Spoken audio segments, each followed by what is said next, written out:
Hello বন্ধুরা, জি বাংলার আসন্ন নতুন ধারাবাহিকে অভিনেত্রী সোনামণি শাহকে নেওয়ার কথা বলেছিল চ্যানেল কর্তৃপক্ষ। সেখানে নির্মাতারা সোনামণিকে বাদ দিয়েছেন, বলেছেন গল্পে 22 বছরের একজন মেয়েকে দেখানো হবে। গঠনের দিক থেকে সোনামণি শাহকে কিছুতেই 22 বছরের মেয়ে মনে হয় না, আর এজন্যই নাকি সোনামণি শাহকে বাদ দেওয়া হয়েছে। সোশ্যাল মিডিয়া খুললে এখন এই সমস্ত নিউজই বারবার চোখে আসছে। যদিও গতকালকে এই নিউজটা আমিও তোমাদেরকে দিয়েছিলাম, তবে এইবার এই নিউজ নিয়ে কথা বললেন সোনামণি সাহা।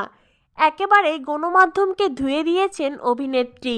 সোনামণি সাহাকে সিরিয়াল থেকে বাদ দেওয়া হয়েছে, এক কথায় রিজেক্ট করা হয়েছে। এই খবরটা শুনে আমাদের সকলেরই মন খারাপ হয়েছিল। ঠিক তেমনি প্রিয় অভিনেত্রীরও বিষয়টা একদমই ভালো লাগেনি। তাই তো এবার সোনামণি সাহা সেই নিউজের কমেন্ট বক্সে গিয়ে কমেন্ট করলেন। অভিনেত্রী লিখেছেন, প্রথমত প্রোডাকশন হাউজের সাথে আমার কোনো কথা হয়নি, না কথা হয়েছে চ্যানেল কর্তৃপক্ষের সঙ্গে এই বিষয়ে। নিউজ শর্ট, আপনারা সত্যতা যাচাই না করে শুধু শুধু প্রোডাকশন হাউজ তথা প্রোডিউসার, শিল্পী তথা আমি এবং চ্যানেলের নাম খারাপ করছেন।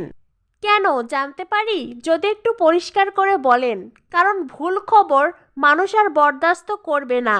তারা প্রতিবাদ করতে জানেন এবং প্রতিবাদ করেন। আজকের দিনে দাঁড়িয়ে শেষে আপনারা আর কোনো খবর না পেয়ে বডি শেমিং, এজ শেমিং নিয়ে খবর করছেন। আমি তো অবাক বটেই, দর্শকরাও অবাক। বাংলা ভাষা যারা পড়তে পারেন তারা সবাই অবাক। নতুন বছরে সুস্থতা এবং সুস্থ খবর কামনা করি।